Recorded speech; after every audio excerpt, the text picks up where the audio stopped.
Hey everybody, it's just Anthony here for a little announcement before we start this episode. We do have our survey up for Final Fantasy, the classic cube survey you all know and love, where you can go and fill out for each and every cube you own, which cards you're excited about from Final Fantasy, and how excited you are about them in your individual cube lists. So you can go fill that out. We do want to announce that we're going to be changing our approach to set reviews moving forward. Safe to say, Anthony, that I think we are less enthusiastic about new Magic product than maybe ever before. Yeah, I mean, it's just coming out at a fast clip, and things are changing in our lives, maybe outside of the Magic world.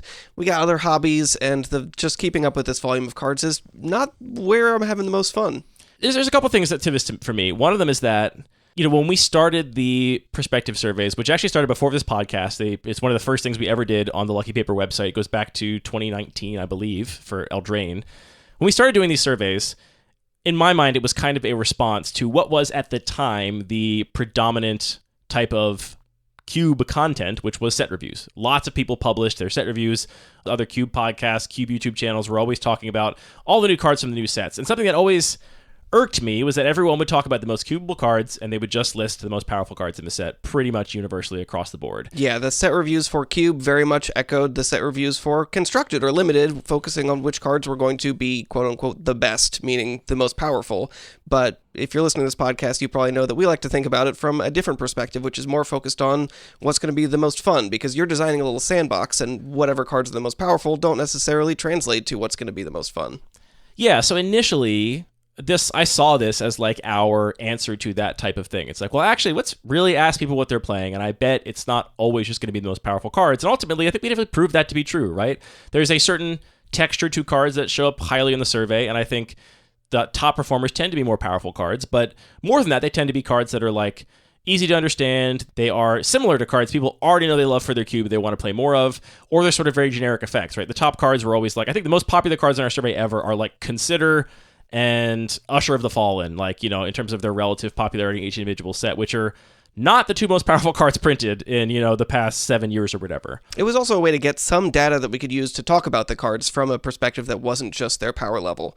It was, what was actually interesting and appealing to the community. And without that, it would be pretty difficult for us to look at a whole set and do a review of it. So, as we get less interested in talking about new Magic product, and I'm not going to lie, and I don't think we should hide it, Anthony, like all the Universes Beyond stuff is a big part of this. I feel a lot less enthusiastic about Marvel and Final Fantasy than I do about in-universe Magic IP. That's a huge part of this for me at least. But mostly it's that I think the landscape of the cube world has changed enough that like this is no longer a thing that I feel like we need to spend a bunch of time talking about. Because, first of all, a lot of those set reviews that I talked about don't happen anymore. A lot of the set reviews that do happen these days, I think, are much more couched in a sort of disclaimer that this is like a subjective perspective on the set, or they're just going to talk about those powerful cards. They're not professing to talk about the most cubable cards anymore. And most importantly, I think over time, the survey results, as our audience has changed, and as, if I may put humility aside for a minute, as I think our influence on the cube world has been to push people away from just playing Power Max cubes, if the cube world is genuinely just playing a bunch of, cubes of different restrictions and whatever, then the survey results do get less interesting, because it's just, well, all the cards are kind of in the middle, and they're all a 7, and there's no card that's more popular than like a third of our respondents that are testing it. Which I think is cool. It is cool. It's a way that we can actually see that the cube community is becoming more well-rounded and willing to just play whatever interests them. And that does mean that the results are, well, kind of any card is playable if it's the cube or the card that you want to put in your cube. But that tells a less compelling story on a podcast. Yeah, so here's what we're going to do. We built a lot of, Anthony built a lot of tooling basically to run these surveys, to process the data and put it into a visualization on the site. And I don't think we see any reason to stop running the surveys and publishing the results, right? And I know there's a lot of people out there that do still really like the surveys. I think they do actually still provide a useful service to people that are like coming back to the game if they took a couple years off and want like some sort of abbreviated list of cards to review. They want some sort of additional lens to look at cards from a certain set of sets through. So it's not like they're completely useless. It's just that for now, we're going to stop doing podcast episodes about set reviews. We're just not going to do it. If there's something that's exciting to us about a new set, maybe we'll do an episode on a new set where we just kind of vaguely talk about mechanics or cards we're excited about, but we are not going to do anything resembling a comprehensive set review, nor are we going to review the results of the survey on the podcast. And Parker's also probably going to stop writing the set reviews as well, just to save him time. And hi, it's Vacation Mode Andy here from the beautiful shores of Lake Ontario. Just to say that I have since spoken in more depth about this with Parker, and I think Parker's probably going to stick with doing the articles for the in-Magic IP sets, but pass on them for all Universes Beyond and extended IP stuff. At least for now. That's always subject to change, but that's what he's feeling in the moment. my goal here is to redirect that energy into other things, not to just do less. For example, I would love to spend more time doing book review episodes. I think our book club podcast episodes have been really great and fun. And if we could replace all those times that Parker's a guest on and talk about some new set and instead have Parker on and talk about a great book, I think that would be a net improvement to the quality of the show and the sort of quality of the conversations we're having. That's our plan. That does still mean all the data is still going to be published, so if you're interested in that data, it'll be there for you. You'll just have to do your own analysis, or if you have your own Cube podcast, feel free to take that data and use it in any way that you think is interesting. Absolutely. If you want to, record your own podcast, write your own articles about that data, by all means, take it and use it as you will. If you did really love the set reviews, and I know there are those of you out there that did really love them, sorry that the show is changing, but we got to be true to ourselves, and no one wants to listen to us begrudgingly make something that we're not really excited to make, and we have to just acknowledge that our excitement to make set review stuff has been waning substantially. So this is us making a change so we can stay excited and energized on things we're talking about. That's right. This is now a podcast about growing Koji. We're not ready to announce the Koji podcast yet, Anthony. Okay. Anyway, enjoy this show, and like I said, fill out the survey for Final Fantasy, and we'll publish the data as we always have.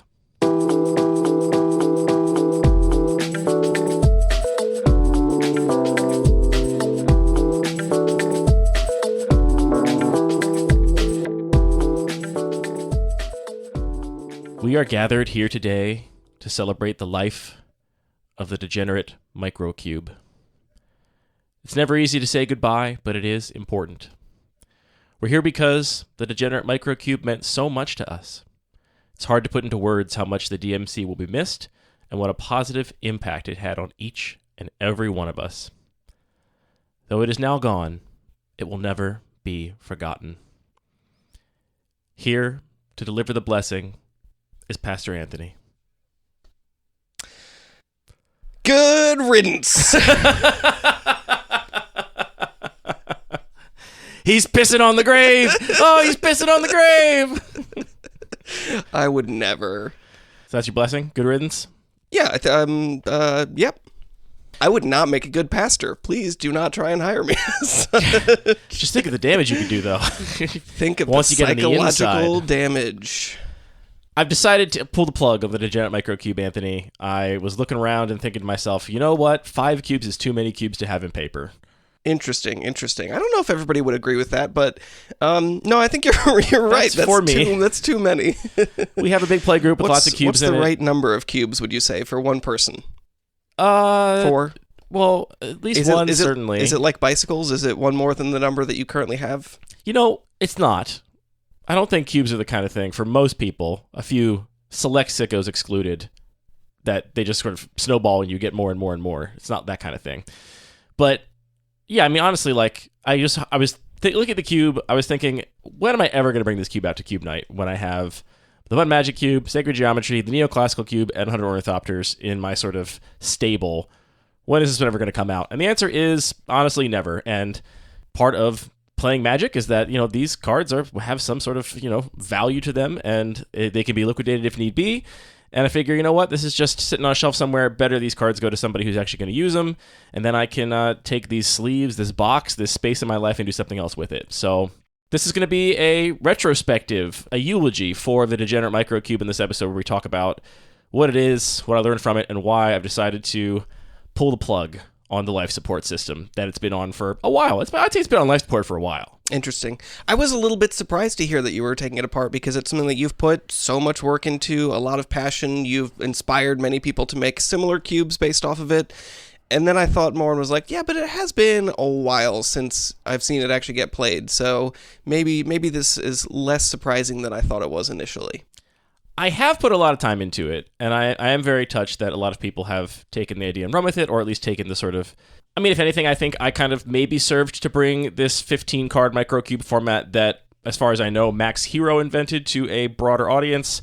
But, you know, honestly, it's like, yeah, I've put a ton of time into this, but none of that is eliminated by me getting rid of this physical object with these cards in this box. The list will live on Cube Cobra. Just because I'm not maintaining it anymore and don't intend to actually play it with my friends doesn't mean that it's any less of what it is, I guess. This cube is maybe more of a wave than a particle. Yeah. Remember Google Wave? That's what I was talking about for sure. You know I remember Google Wave. I mean, I was being a little funny there. This cube was famously not the cube that I most enjoyed playing. It definitely exemplified some of the things that were did a little jig. Most challenging for me in, like, especially like a powered vintage cube. But I appreciate it for what it was, which is just taking those specific elements and really amping it up to, I guess, 15 is what it was going to. Do you want to explain a little bit just what this cube actually was? Yeah, one last time. Let's just explain what the Degenerate Micro Cube is. This is a currently 196 card cube, I believe. 192. Currently a 192 card cube in which you only draft 2 packs. Right now in its current iteration, which is I guess the last iteration, you draft 2 packs of 12 and then you build a 15 card deck from your pool. The rules are modified such that you do not lose to drawing from an empty library, and you play otherwise normal games of Magic under these ridiculous constraints.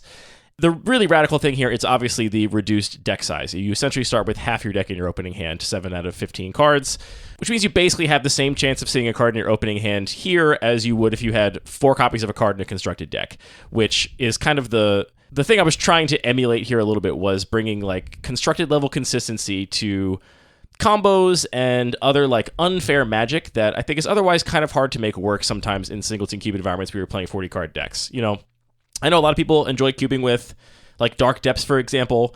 For me, you know, you have to run so many tutors, I think, to make that like a consistent strategy in your 40 card deck that you're going to regularly Dark Depths your opponent, because you can't just rely on drawing your Dark Depths, that it becomes very hard, I think, to support that in the kinds of cubes that I like to play. And so this was my outlet for playing things like Dark Depths, for playing things like Bomberman Combo, for playing things like Mishra's Workshop, things that just really you need consistently to be able to build your deck around them.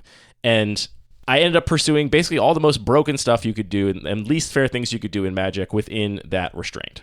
Yeah, I mean, the cube is really 2 things. One is its unique tiny deck size, and then you saw that as an opportunity to also lean into this other aspect of Magic, which is, what if you just always have access to a lot of your cards? What kind of gameplay fits with that?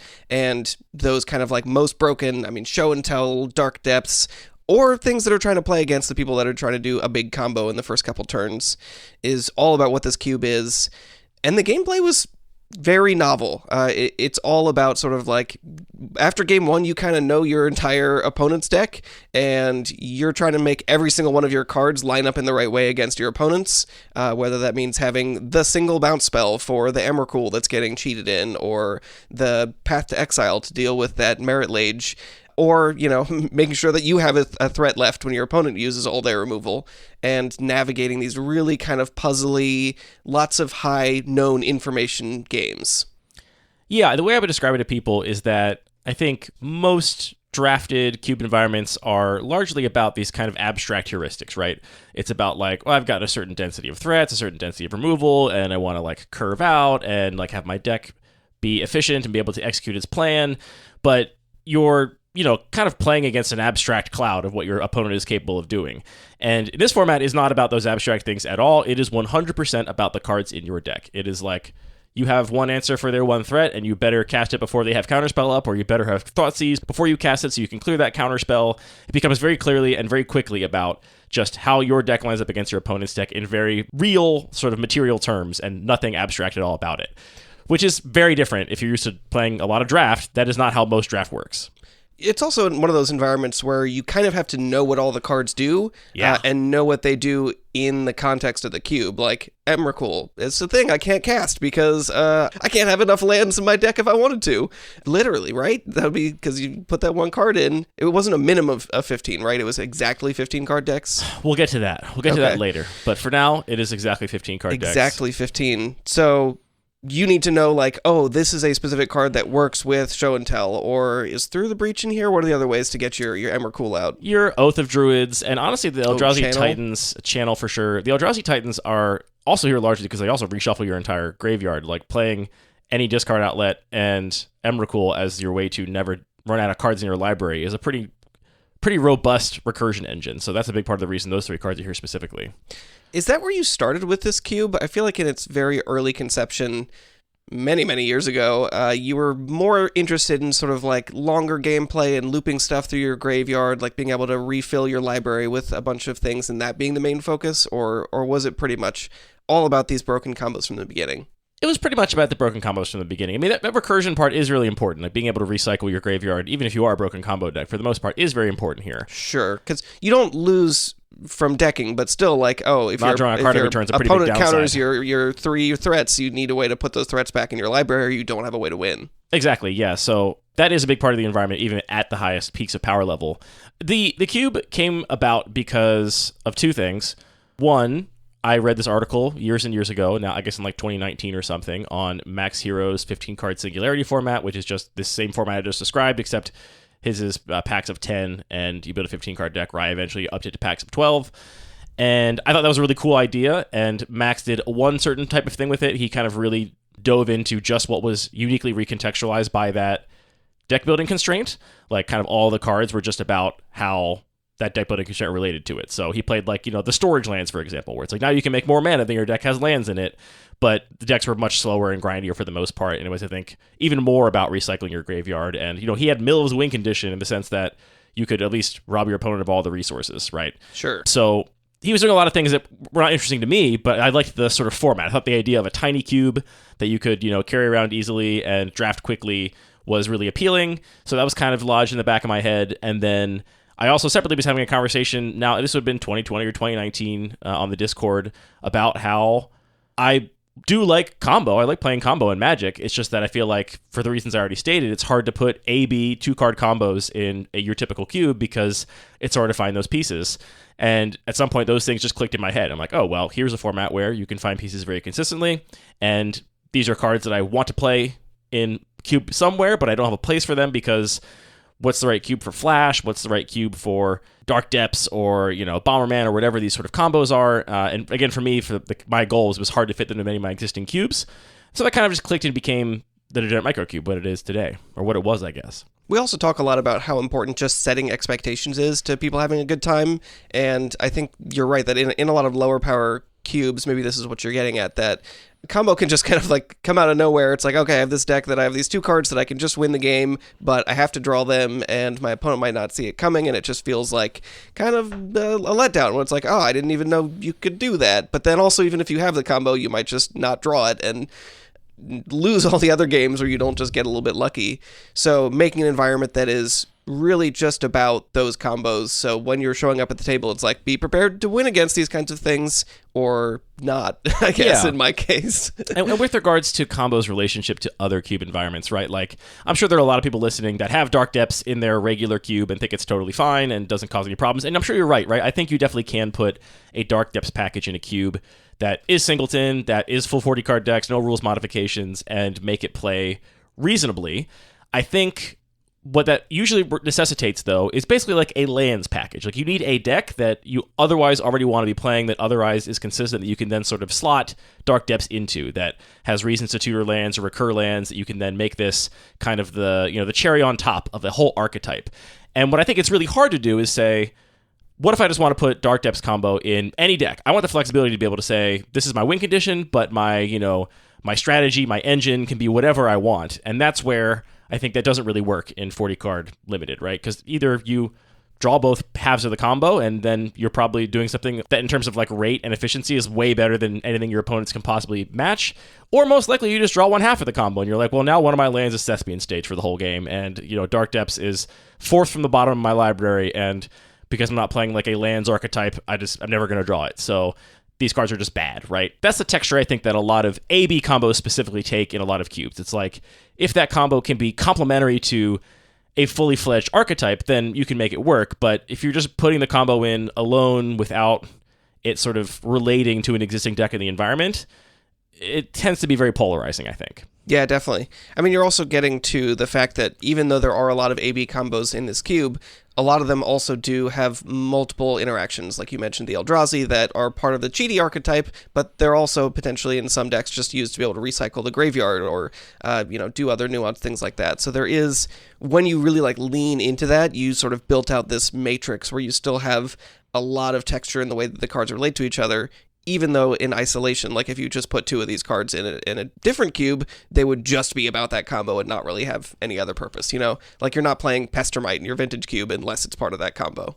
Yeah, I imagine in a bigger card pool, there's probably a lot of other ways you can make those cards somehow applicable, but you're right that here, because your card pool is so focused and your deck is so focused, every card needs to play a very specific role, and ideally multiple roles. So just a little bit on the history of the cube. I really sunk my teeth into this in a big way when the pandemic started in 2020. And it was the only time I ever played digital Magic. I was, firing up Cockatrice and drafting this cube pretty regularly with a group of invested people from the Cube Talk Discord, most of whom honestly are not still around. Like the community. Oh, no. They're not dead. Like, the community has turned over enough that I'm thinking back to the people that I know were heavily invested in the playtesting of this cube back in the day, and they're not names you see pop around the Discord anymore just because, communities change and grow. And honestly, that period was the version of this cube that I will remember. Once I built it in paper, I don't really have that many fond memories of playing it in paper, because we honestly did not play it in paper that many times. I played it so many more times digitally than I have in paper, and it was that sort of period where there was call it 12 to 20 people that were really invested in this cube, thought it was really cool, wanted to help tune it and playtest it regularly. That was the sort of bright spot, the best part of the life cycle of this cube that I will remember very fondly. That's interesting. I mean, we definitely talk a lot about how oftentimes it's this is trite to say, but it's about the journey, and that development process and that learning process was really satisfying. I'm surprised that more often you don't have people that are coming out to the cube night just thinking that's the kind of cube that I want to play one time. But maybe it is a kind of thing that just takes a lot of investment and doing your homework, that it's not going to be as appealing as something like the 100 Ornithopters cube, where that's something where I think people will show up for the first time, have their own learning journey playing it for the first couple times. This is maybe not so much that. Yeah, I think this really rewarded a high level of investment among the people playing it, and just the way that we play our cubes. I'm never going to bring it out 3 weeks in a row or whatever. I'm going to bring it out once and then again in 6 months, and by that time, it's just everybody's kind of approaching it for the first time, and it is very overwhelming. It's a very intimidating cube to draft for the first time. So yeah, it's those early days that I will remember fondly about playing this cube. And honestly, maybe one of the lessons I can take away from here is maybe this should have just stayed a digital project, right? Maybe I didn't need to collect this all in paper. It felt satisfying to do, given that I had, like you said, put so much work into it. I mean, I think at the time, this predates there being threads as a feature in Discord. And so there was actually a dedicated channel the mods made, because they were this cube is taking too much space up in the other channels, so now we're going to make a channel for this cube and this cube alone. And there were tens of thousands of messages exchanged in that channel over the course of a couple months. It was just, I did put a lot of time and effort into it, and so it felt satisfying to be able to hold it and have it in paper. But like I said, that's not the fond memories I have of this cube, is playing it in paper. It's all kind of playing it digitally. So maybe that's another lesson, is you can't just kind of take a cube that works really well in one context and just expect it to work well in other contexts as well.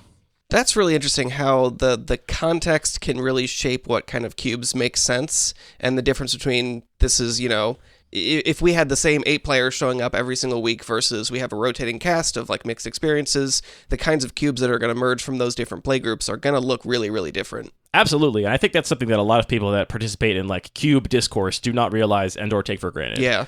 I mean, when we talk about understand your audience and who you're designing the cube for, that's the kind of stuff that we really mean. It's because this doesn't necessarily make sense when half of the people that are showing up for the first time, and maybe they're pretty new to Magic. They just heard about Cube Night through a pre-release, and it's also important that we want to cultivate that kind of culture and make sure that those people are feeling welcome and not totally overwhelmed by whatever weird micro cube. Yeah, this is just not a great cube for our cube scene, to be perfectly honest, and that's how I play cube. That's what I do. So something I want to acknowledge about that too is that I alluded to the fact that this is currently an environment where I require you to run exactly 15 cards. But originally, my rule was a 15 card minimum. And that was honestly because it's like, well, that's how normal Magic that's works. how Magic works. Magic has deck size rules. I mean, I guess Commander notwithstanding, my sort of perception of how Magic works is, there are deck size minimums, but there's no maximums. You can always play more cards if you want.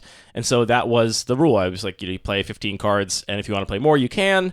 And in our sort of in that sort of golden era of playing this cube a bunch, I would draft it at least once or twice a week for a couple months on the Cube Talk Discord and talk about it at length. In that golden era, maybe once or twice somebody ran 16 cards. They were like, I just couldn't find one cut, and I figure 16 is actually okay here.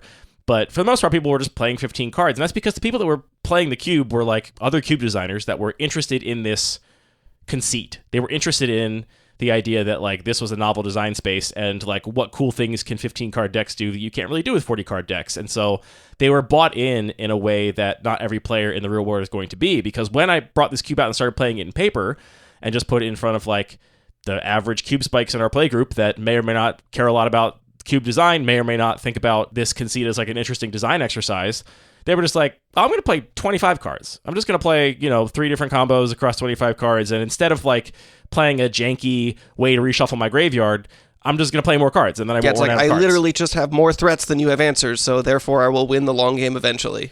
Yeah, I think it was Theo and Jay who... That makes sense. 2 summers ago, were playing in the finals. Just imagine you keep looking over and their decks are getting bigger and no, bigger. No, that's exactly what happened. They both played maybe 17 to 19 cards in their main deck at the beginning, and they ended up in the finals, and they both had a very similar sort of attrition strategy, and they were just like, oh yeah, we both just sided in basically every single playable card we had to make our decks bigger, because that's the way we sort of figured out to break this format. And so I hemmed and hawed for a long time around how I could, with my card selection, with the cube design tools available to me, motivate players to just play 15 cards. And I made a couple changes that I think did encourage that a little bit, but ultimately the easy thing was just say, no, you have to play exactly 15 cards. You may not play 16, you may not play more, you got to play exactly 15. But that was also a clue that this whole shtick, this whole exercise was showing some weak points, so showing some seams on it that maybe it was not going to be everything I thought it was when I was playtesting it with, again, a play group that was invested in the conceit and just not trying to break it in a particular way, because they were not interested in doing that. They were interested in exploring this conceit to its sort of limits. That reminds me of a story that Mark Rosewater tells about specifically the gotcha mechanic that was in one of the unsets. I think it's from Unglued, the first one. And he tells a story about how he used to play a certain party game with a group of friends, and it was always so fun, and people enjoyed it so much, and it was such a great game. And then one day he brought it out with a different group of friends that were not motivated to enjoy the game. They weren't there bringing their own fun. They were going to play the game optimally, and they just optimized all the fun out of the game because they figured out this is the right way to do it. And it sounds like your play group was doing something similar, where they were like, we're willing to bring our own fun and lean into the conceit of this, whereas Jay and Theo were just there to win. Yeah, I mean, a lot of the playtesters were trying to win. They weren't just, just playing in the sandbox. They were definitely trying to win, but they were trying to win in this sort of lens where we were all talking about the cube, right, in this very specific conceit. They had been part of weeks of conversations about the novelty of this sort of deck building construction, so they were primed, I think, to think about it in those terms. Right, yeah. Whereas you just sit a player down and say, here's my 30-second elevator pitch what this cube is, they might just be like, well, I reject that, and I just do this different thing instead, and it turns out that's actually pretty good. As I sit here today, I'm not convinced that's the optimal strategy, but it was way more of a viable strategy than I had envisioned when I built the cube, and was definitely resulting in decks I didn't love, which is why I ultimately just said, you gotta build exactly 15 card decks, which felt to me like conceding a loss a little bit. I was like, all right, well, I didn't quite meet my goals, but you're not allowed to break the rules anymore, It's Stop it. Don't do that. Stop having that kind of fun. Have my kind of fun. I demand it. So that was one place where it started showing its seams a little bit. I want to talk about ultimately what I really like about this cube and what I sort of learned from it positively, and then maybe talk more about lessons in terms of big takeaways for weaknesses that it had. We've talked about a lot of them already, but I think maybe summarizing those would be good. I think every cube for a cube designer plays a couple roles, and one of those roles is a doorstop. Well, sure. Paperweight. Yep, doorstop. Wait, something to hit a home intruder with. One of those roles, I think, is a particular context, a particular type of gameplay for you to explore, right? I mentioned how, at the time I started this cube, I think I only had my Bun Magic Cube, maybe no other cubes at the time. That sounds right. Which was and Bun Magic Cube still to this day is my sort of very powerful but ultimately fair cube. It's my take on Eternal Magic, basically. And it is in some ways almost just the antithesis of the Degenerate Micro Cube. Like, these are just all the cards that you wouldn't put in there. Is there any overlap? There's got to be some. There's definitely a lot of overlap in terms of like interaction and stuff. They both have a ton of discard and removal and counter spells. But Mother of Runes. Yeah, a lot of the sort of... There are some fair strategies in this cube with things like Thalia and... Well, yeah, but the fair strategies have to relate very directly to the unfair stuff people can do, right? Like, I think if you take the like Hate Bears deck from this cube and just play it against a regular mid-range deck from the Bun Magic cube, it gets smoked every time. Right, because it's not set up to answer just a pretty good 4-drop. It's set up to answer whatever thing you cheated into play, but that's just not happening in the Bun Magic cube. So anyway, this was like, yeah, this was basically, for me, what it served was a place to explore a type of Magic that I felt was incompatible with the Bun Magic Cube, but just not within my goals. And I love so much about the like big, beautiful rainbow of what Magic can be, and I think it's unreasonable to expect one cube can ever be everything to every cube designer, every player. So I wanted a place to explore that, and I think this cube provided that in a way that was really satisfying and really worked. Another thing that a cube is, I think, to a cube designer, and this is kind of related, but I think actually quite different when you unpack it, is just a place to play specific cards, right? I think that is what a lot of cubes are to many cube designers. Yeah, like forget any sort of theoretical consistency or like ideology about what the gameplay is about or whatever. This is just the cube where I get to play World Spine Worm, like a card that is so cool, like tickles the like Timmy part of my brain, but is like so narrow that it's hard to make playable in other cube environments. This is the cube where I get to play Phyrexian Dreadnought and have it be everything I've ever wanted it to be, right? So that was the other thing this cube did, I think, well, or at least it served a need for me, which was it being a place to play these particular cards that otherwise, again, did not fit in the Bun Magic Cube, the only other cube I had at the time. Both of those reasons, though, to have this cube have since been supplanted by other cubes of mine. So I really think that the use case and what this cube means to me as a cube designer has been replaced by the Neoclassical Cube and 100 Ornithopters in sort of different parts. Which are very different cubes from each other and from this one. They are in many ways, but let's start with the Neoclassical Cube. The Neoclassical Cube is just one of the things I wanted to explore in this cube that it gave me space to explore was stacks, like symmetrical resource denial and like prison elements that I had long deemed inappropriate for like fair eternal magic in the like Bun Magic Cube style, but I actually love playing games of Magic where resources are heavily constrained and you have to like scrap and figure out how to get by. And, you know, cards like Winter Orb and Tangle Wire and the various thorns and spheres do create, I think, a novel type of decision making that you don't get in like typical curve out, you know, eternal magic. And in the Neoclassical Cube, I found both a place where I was willing to support that as an archetype. It feels more at home, given the expectations and the goals of that environment. So I have a lot of those various stack pieces over there. It's also a cube where I'm willing to embrace a like bigger delta in power level. So, you know, part of that deck was getting to play Mishra's Workshop somewhere. I think Mishra's Workshop is a very cool card. It's obviously insanely powerful, but it's also the kind of card that is difficult to really make work in a lot of like in order to make it work in a singleton cube, if you're playing 40 card decks, you really have to include a very deep artifact section, right? Yeah, for it to be like consistently good. In this cube, you have to include many fewer individual cards because again, you're going to see that workshop very consistently and you're going to see whatever cards you pair with it very consistently. In the Neoclassical Cube, I'm just much more willing to say, yeah, some games you have this on turn one and you just have a crazy game where you like do it better than your opponent, and it's like you steamroll them, right? That's the kind of thing I don't want to happen in the Bun Magic Cube. I specifically want you to be rewarded in every game for like small decisions and like incremental advantage. I'm not willing to have swings that big. Here, I'm willing to say like, yeah, I don't run enough of a deep artifact suite and enough tutors for lands that Mishra's Workshop is consistently broken, right? Like sometimes Mishra's Workshop just goes late in pack 3 in the Neoclassical Cube because the artifacts are distributed among enough players that nobody really values it super highly. That makes sense that what you're going for here is not necessarily exactly the... Well, I guess it's both. It's the, I want a cube to play certain specific cards, but it's also, I want a cube to create a certain type of play experience, and things that are a little bit less direct and might not be obviously similar between these two cubes. Yeah, for sure. It's like, there's some archetype overlap in terms of like, there are also many other combos in the Neoclassical Cube. I guess I should say, too, if it's not obvious, Neoclassical Cube is my, like, old-school Magic cube. It is played unsleeved, and it is all about the archetypes of old-school Magic. I do play some new cards wherever I feel it's appropriate, but all of the sort of textures and decks have to be appropriately old school feeling. And I think a lot of old school Magic is much more about combo than in some ways modern Magic or modern Eternal Magic.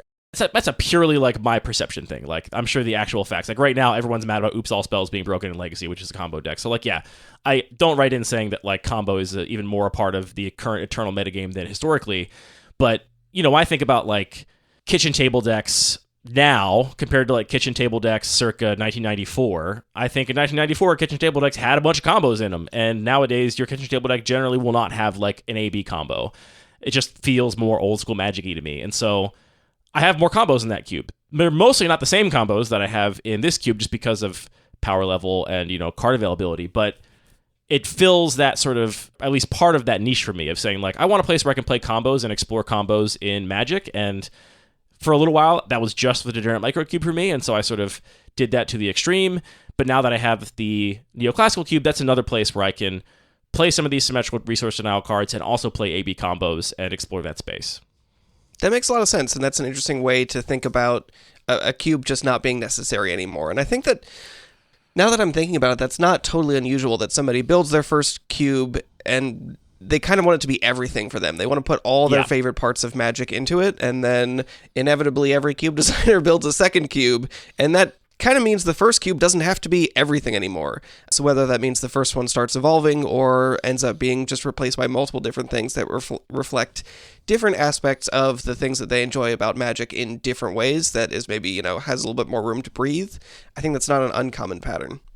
Yeah, making my second cube was very freeing for me. Not just in the sense that like, oh, this cube is where I can now play this individual card that I otherwise can't really play in my first cube, but it also just changed my framing of being like, oh, my cube does not have to be an encapsulation of every single thing I love about Magic in one cube. Like, it's really not possible. And so even though the Degenerate Micro Cube kind of scooped up some of that sort of combo real estate from the Bun Magic Cube, it also allowed me to say like, maybe neither of these cubes are about this third thing that is interesting to me, but none of them have to be that, because I will find in the future some other outlet for that. So is the 100 Ornithopters Cube also doing a similar thing of just fulfilling some thing you love about the game that this no longer needs to be doing for you? Yeah, certainly I think 100 Ornithopters is another outlet for combos. And again, That's a good point. None of the same combos we have in this cube, but not a little bit of overlap there at all. I mean, the 100 Ornithopters combos are all wild and weird and, you know, delightful and kind of novel. It's also honestly just a way that cube sort of fits into my life, right? Like, if I want to bring a cube out that is weird and novel and makes people kind of like, you know, cock their head to the side like a confused dog, then between the Degenerate Micro Cube and 100 Ornithopters, I'm bringing 100 Ornithopters every single time. Like, it's a cube that I think satisfies that sort of space of like, here's my weird cube for me in a much better way than the Degenerate Micro Cube does, at least anymore.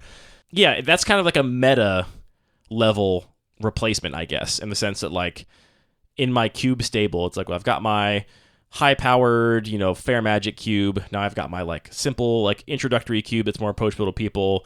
I've got some old school unsleeved bar cube-esque thing that, you know, is got its own sort of vibes. And then I got this like weird thing that's like kind of extreme deviation from what people expect when you say play cube.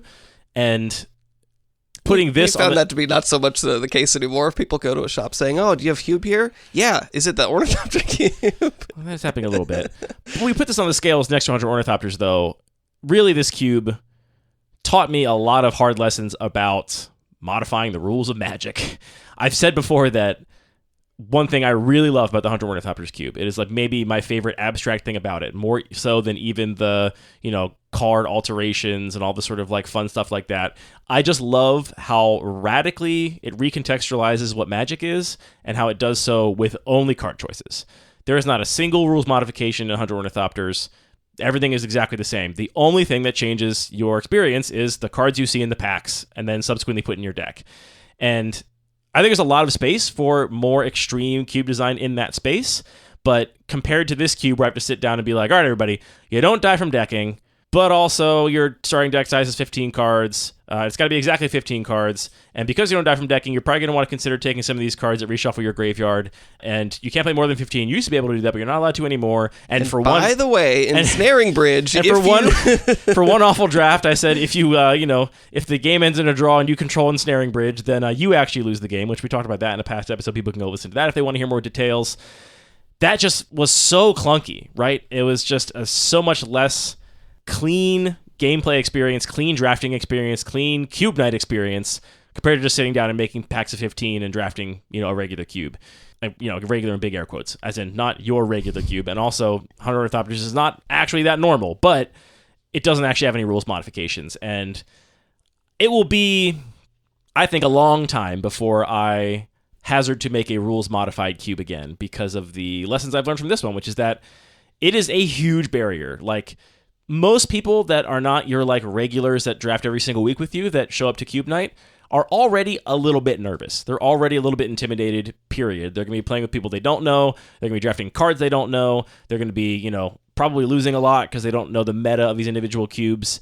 And then you sort of pile on top of all of that. Oh, by the way, there's also this rules modification, and so you got to read these cards extra closely, and there's this other rules modification on top of that rules modification, and, it just becomes really overwhelming very quickly, and I saw people just glaze over so often and either draft a different cube, which was great. I'm glad you didn't, have to sign up for a thing you didn't want to do. Or sometimes, they were stuck in this pod and they were like, I guess I'm doing this, and then I saw them just be like, I'm having a bad night. It's like, it is the kind of thing where I think I set expectations appropriately, but those expectations were for a very difficult to draft environment that required a lot of recontextualization and was definitely, I think, one of, if not the most intimidating cube we've ever had in the playgroup. Yeah, I've definitely learned that lesson as well, that just rules modifications are a bigger ask of your players than you think they are. Somebody who's showing up for the first time, it's really easy to look at a cube and be like, why not simply do this one tweak? And oh yeah, ensnaring bridge, sure, there's some edge case where it doesn't work, just add a little special rule to fix that. Mm-hmm. But when you're sitting down and people's first cube night and their questions are where are the basic lands, where's the bathroom, what time does this end, who do I talk to if I have an issue, there's so much other stuff that you have to cover that adding 6 rules modifications on top of that is just gonna get lost. Which again is why this cube was great to draft when it was online and with people that were heavily invested in the conceit. And that was honestly some of the most fun drafts I've ever had in Magic in my life. Certainly the most fun digital drafts I've ever had. I'm only playing digitally, but the sort of quick feedback loop, people's investment level, the way we would sort of iterate and just experiment with the cube, it carried me through the pandemic in a big way. It was the project I was most invested in a time where I needed something desperately to be invested in. And so it really was... You didn't want to just play Animal Crossing like a normal person? I did that too, but the amount that I cared about Animal Crossing compared to this cube is order of magnitude of difference, at least. All right, I thought we would spend a little time just talking about some of my favorite cards and interactions in this cube and the things I'm actually going to miss from it, right? We've talked a lot about the sort of challenges of having 5 cubes is too many, and this one's got a lot of rules complexities, so bringing it out to a draft with new players is going to be really intimidating. But I am going to miss some things about this cube, some things that are not currently captured in other cube environments of mine, and so I thought it'd be an interesting little memoriam to talk about some of the things I'm going to miss most about this particular cube. I'm going to miss most the illustration on Defense Grid, which is so cool. I love it. Defense Grid is a cool card. So first things we kind of already mentioned. We mentioned the Stacks deck, the Symmetrical Resource Denial deck. There's some of that in the Neoclassical Cube, but nothing as incredibly committed as it was here. So I will miss that a little bit, though I am getting a lot of that itch scratched by the Neoclassical Cube. We also talked about Dark Depths already. Being able to make Merit Lage very consistently on turn 2 or 3 is very cool and changes a meta completely, and that is not currently a card I have anywhere else to play at the moment. I'm going to miss that a little bit. The 3 Eldrazi Titans, again, are things we already talked about, and they are so cool here because they are these cheat targets that also play this very critical role of being able to reshuffle your graveyard. And I will say here, too, just a little bit of shallowness of me. The original foils of these cards with the sort of colorless frame are some of the best looking Magic cards, I think.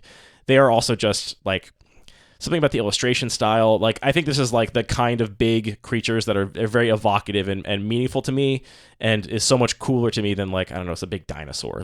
These kind of big faceless creatures. Give me big spooky spaghetti. Yeah, big spaghetti creature is just so much cooler. So I will miss being able to play with those cards, and I don't currently have a place to play the Eldrazi Titans.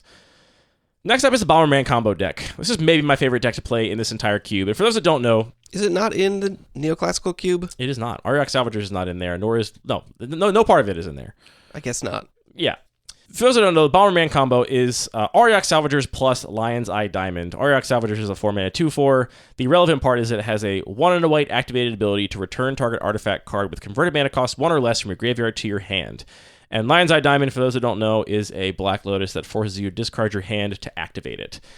And you can only activate it at instant speed, which is very important. Yeah, that matters for reasons, but not reasons for this combo. Anyway, this goes infinite with Auriok Salvagers in the sense that you can make 3 white mana with your Lion's Eye Diamond, use 2 of them to rebuy the Lion's Eye Diamond, replay it, and rinse and repeat. And eventually, once you build up enough white mana to activate that ability over and over again, you can make other colors of mana, so you get infinite mana of any number of colors, as well as infinite storm.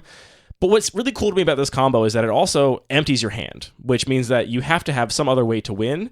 And what I love most about this combo deck is that it has all of these like weird win conditions you can possibly pull off that have other applications, right? Like some of the best win conditions are like just Pyrite Spellbomb or Walking Ballista, right? So you can also use the ability to then rebuy the Pyrite Spellbomb a bunch of times. Correct. You've made enough mana that you can then shock your opponent with a Spellbomb many, many times. Yeah, Pyrite Spellbomb or Walking Ballista are like probably the premier outlets for the combo because they are also recurable by Auriok Salvagers and just win on the spot. But you can also play Storm cards, right? And if you have any way to get a card back from your graveyard, you can then combo off, make a bunch of mana, get a card back from your graveyard, and then cast a Storm spell, which is really powerful. You can also just make an arbitrary large amount of mana, and if you have a way to put a card back in your library and draw a card, like, for example, Conjurer's Bauble is also in this cube. That's the thing you can rebuy with Auriok Salvagers, which means you can then tuck any card you want into your library and draw a card, which means you can then take the infinite mana and do whatever you want with it. And so you can just cast your Eldrazi Titans or whatever. There's lots of different ways you can actually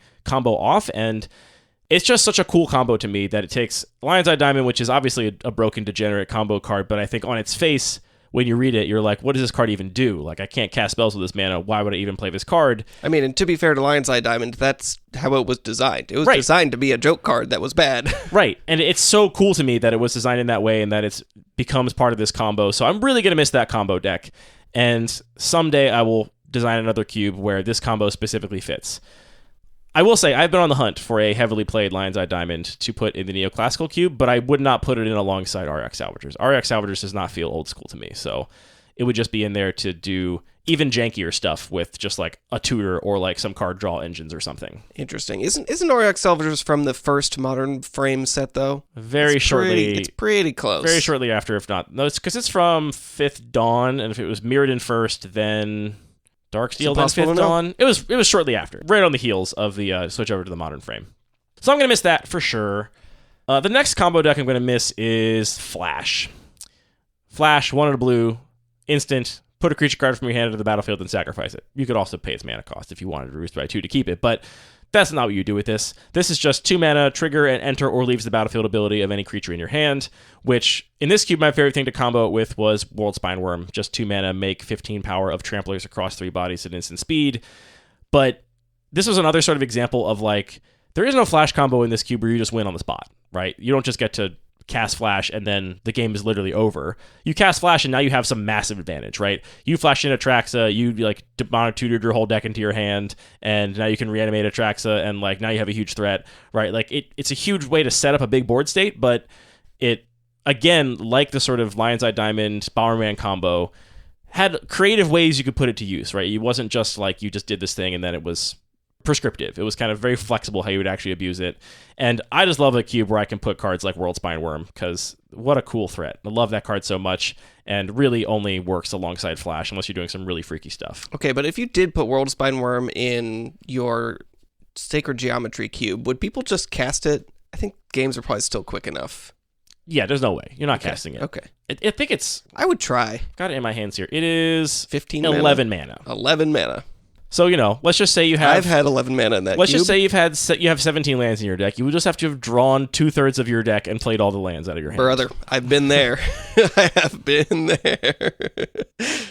One thing I should say here that I would miss, if not for the fact that it is so perfectly embodied in Neoclassical Cube, is Fast Bond. I love Fast Bond in this cube, but I love it even more, honestly, in the Neoclassical Cube. So I've got an even better home for that card now that I'm excited to play it in.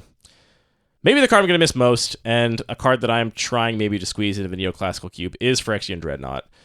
1 mana for a 12/12 with Trample. When it comes into play, sacrifice any number of creatures with total power 12 or more, or sacrifice Phyrexian Dreadnought. this is like, I think, the coolest Magic card ever made. I mean, it's partially nostalgia. I was a kid when I first saw this card, but a 1-mana 12/12 with a massive downside that you have to like figure out some way to turn into an upside or negate, to me is just like so cool. The art is super cool. It's just a card I have so much affection for. And I found that this deck was also actually much better than I expected it to be in this cube. When I slotted it in, I was kind of expecting it to be a little bit underpowered, kind of like a pet archetype. But it turns out when all of the stifles and stifle-esque effects are also disruptive to your opponent, it's really awesome to be able to run a deck with like Stifle and Dress Down and Torpor Orb, and when your card is not one half of your combo, it's also being really disruptive to your flash opponent or whatever, because now they just don't get all their ETBs, which can be quite powerful. So it was a really cool win condition to slot into a deck where you turned a bunch of otherwise like very reasonable to play interactive spells into one half of like Splinter Twin combo, basically. And nothing I love more than seeing this card in play. It's just so good. I believe you can find somewhere to put that. I could just put it in the Neoclassical Cube right now, and it would be awful. I could put it and Stifle in the Neoclassical Cube right now, and it would still be awful. What if you just put it in a Bun Magic Cube? Unplayable. I mean, I do have Dress Down. But you could still look at it during the draft. You get to look at it during the draft. That's true. All right, next up, cards I will miss. Oath of Druids. This is actually a funny one because this was tricky to play here because it was so easy for you to just draw your Oath of Druids threat, and then you had to have some way to put it back in your deck, right? In a typical Oath of Druids deck in either Constructed or 40-card Limited, you'll have maybe 1 to 3 Oath of Druids targets, and your deck is big enough that you won't have drawn all of them by the time you actually resolve your Oath of Druids and get a trigger, which is not the case here. I think here you basically needed to have Sensei's Divining Top or Brainstorm or some way to sort of keep that threat in your deck because it was so easy to draw out of it. I will say that Oath of Druids, one interaction I love with this deck is basically never keeping 7. Basically ever. Because you always want to keep a hand where you can intentionally put your threat on the very bottom of your library, or if you're mulliganing more than once, the very bottom of your library minus the card you want to draw right after you combo off with Oath of Druids. So, to put the bottom 2 cards being your Oath of Druids threat and a free counterspell, and then keep your opening 5 that has a way to put Oath of Druids in play. Then when you go off, you're going to put the thing in play and then immediately draw that free counterspell. Like, that was such a cool interaction that I really loved. And it's a really cool card. It's, again, like this symmetrical, funky old combo card. This one actually is in the Neoclassical Cube, or at least was for a while, but mostly as like a self-mill enabler. It is not doing the same thing in that cube that it did in this cube, certainly. And that's what I'm going to miss, too. So, poor little out for Oath of Druids. Next up, Thought Not Seer, a card I have tried to put in so many cubes. This is 4 mana, 3 and a colorless mana, explicitly colorless mana, for an Eldrazi. It's a 4/4. When it enters the battlefield, target opponent reveals their hand, you choose a non-land card from it and exile it, and when Thought Not Seer leaves the battlefield, target opponent draws a card. This is what I want all of the Kitesail freebootery effects to be. Like, I love the idea of just like getting rid of something permanently and then replacing it with a random card from their deck more than like tucking something and getting it back later. I think it's pound for pound a more powerful effect, which is why it's on a card that is harder to cast and costs more mana.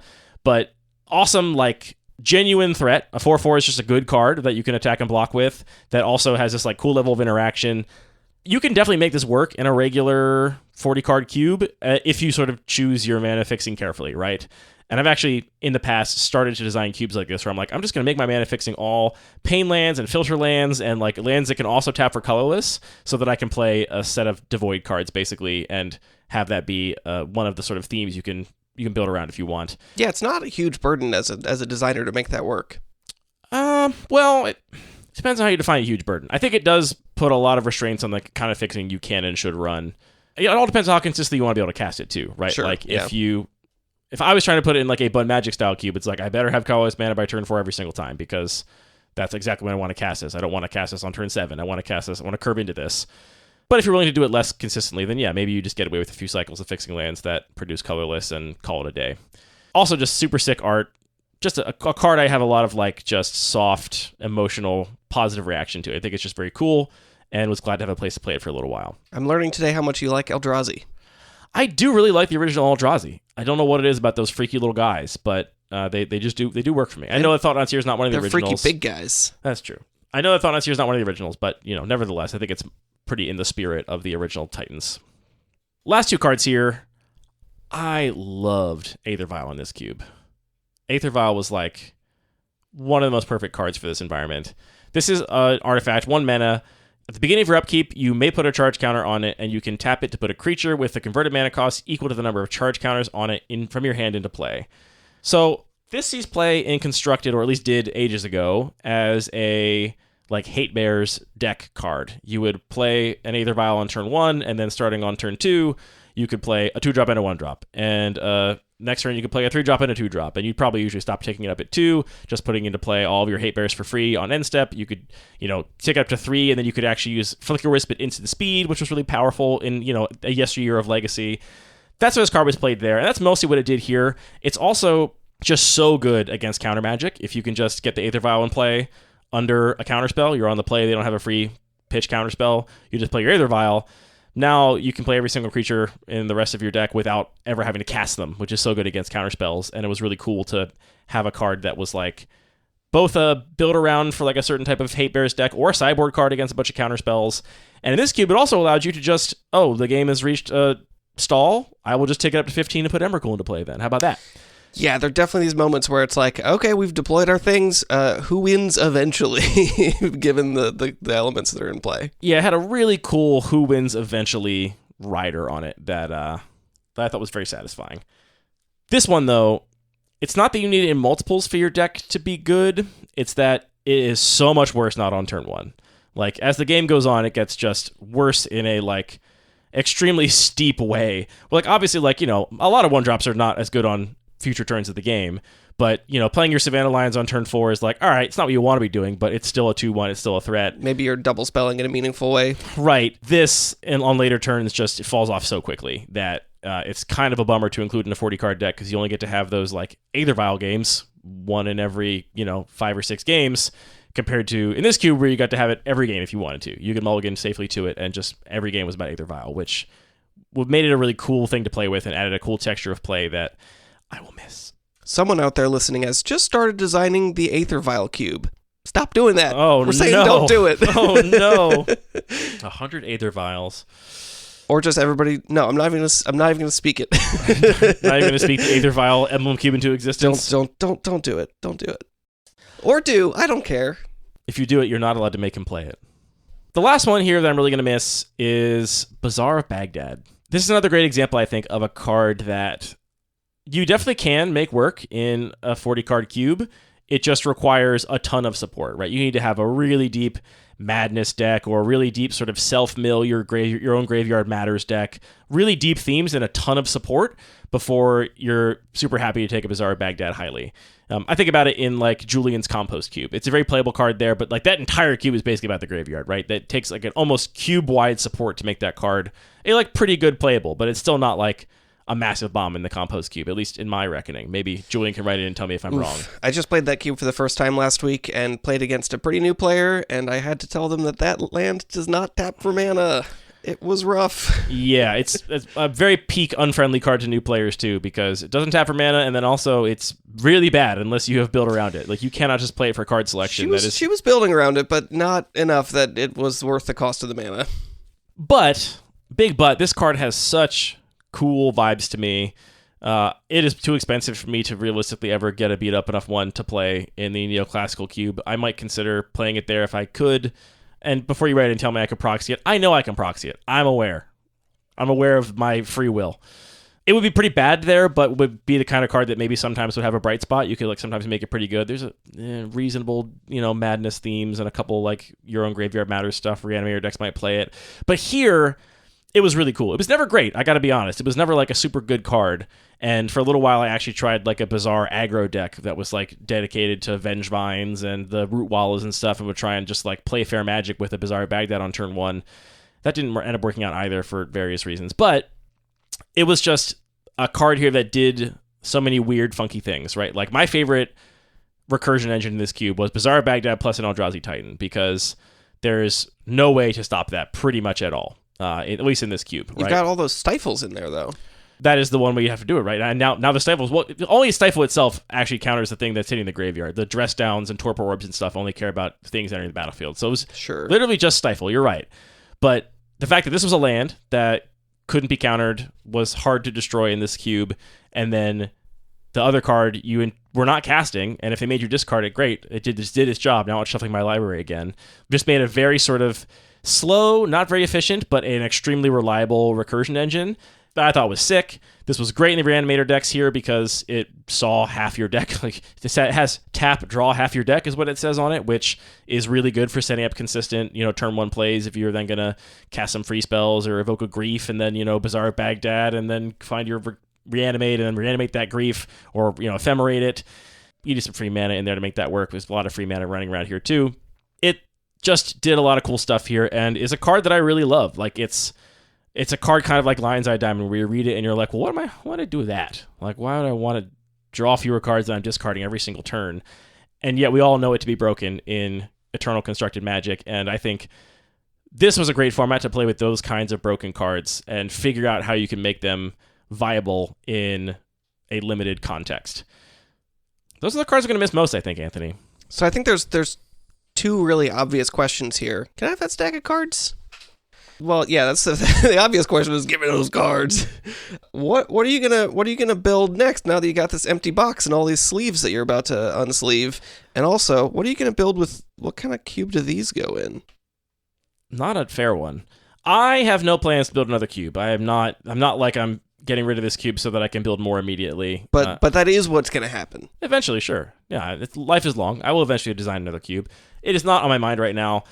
So that's not the reason for this. What do I plan to use these sleeves for? I plan to use 45 of them to sleeve up my Stone Soup contribution for our Stone Soup games with DSB and crew in Washington in a month, which I'm really excited about. And we'll talk about that in the show after we do it. That's what I'm going to use these sleeves for in the near term. And yeah, other than that, I'll probably sell a lot of these cards. There's a lot of cards in here that I have a fond connection to that I, sought out my favorite versions of and, I just really like. So I got to figure out, what am I going to do with my Mercadian Masks foil Dark Ritual now?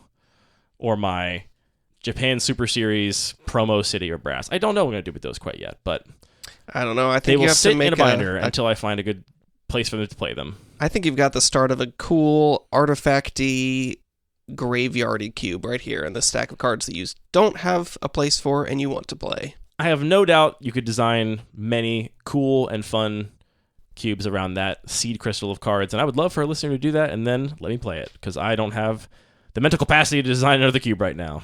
Never mind.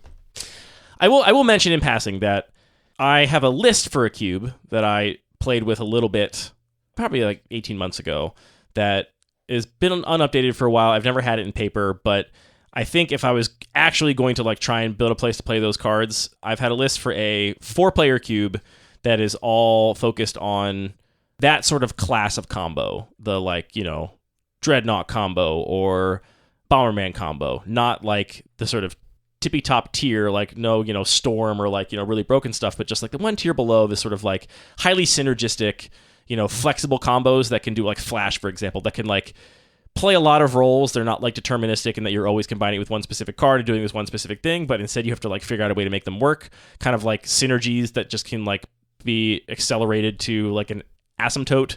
And I have a list for that cube that I think is cool and seems kind of fun, but it's just I'm not motivated enough to actually build that. So I'll put that list in the show notes if people want to see. I think I'd call it Eggs for 4 right now, because Eggs for 4. Yeah, it's built around eggs of.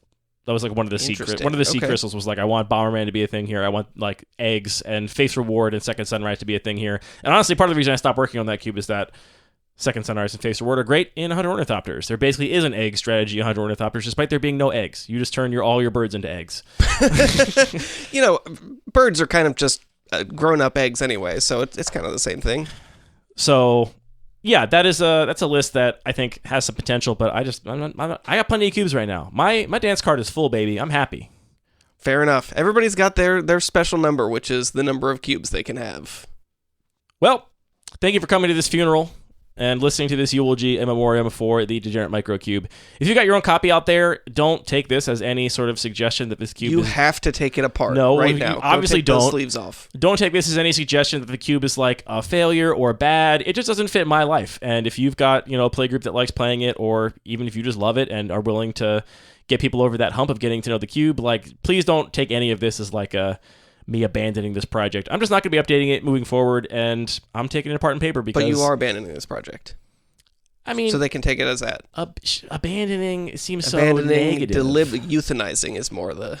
I mean, it's not like I'm deleting the list off Cube Cobra or whatever. Like, it's still a thing. It's an idea. The idea lives on in our hearts. The wave carries through different materials. Yeah, maybe I should also apologize a little bit. I gave this cube a bit of a hard time. It was really cool for what it was, and it offered a very novel experience. That, like, intense, puzzly, you gotta do your homework and understand a lot of these interactions was just not the thing that I want most of the time. Yeah, I like some other cubes more. Every good funeral always ends with an apology. On that bombshell, that's the end of this episode of Lucky Paper Radio. Thank you for tuning in. All of the music for this show is produced by DJ James Nasty. All the Magic cards are produced by Wizards of the Coast. This podcast is produced by thinking really hard about Magic cards and speaking to microphones about it. Anthony, thank you for the gift of friendship and for the gift of Cube. Thank you for letting me help you see this cube off at the end of its journey. Put it on a boat, set it on fire, push it out to the ocean. Yeah. To sea. Flaming arrow, Push it out to hit sea. the boat.